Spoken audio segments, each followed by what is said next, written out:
Vao afatanteraka kosa indray ny makasika ny fitoapavaratra eto Madagasikara, tsy mbola misasaka akory ny fitoapavaratra eto amintsika dia efa niakatra ny rano ny avon-drano zany raha ny fanambarana nomendrareo avy eo anivon'ny Apipa ho an'Antananarivo sy ny manodidina efa nahavoray sahady ny filazana loza manambana isika nefa dia andro vitsivitsy lasa zay no nisiany orana natevina teto Andrenivohitra.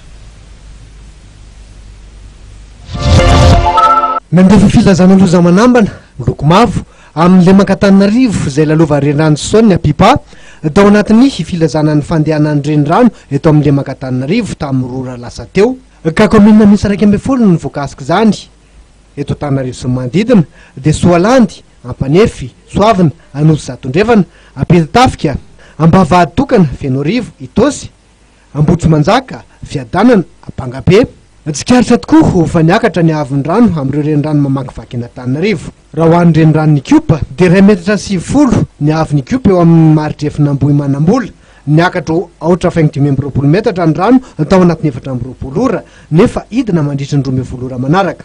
420 metatra kosa ny avon'ny Kiopa eo amin'ny maritra Efinanozato, niakatra 470 metatra ny rano tao anatin'ny 420 ora ary mbola iakatra mandritra ny 12 ora manaraka. 10 metatra ny refy ny filazana loza manambana na mavo eny Anozato.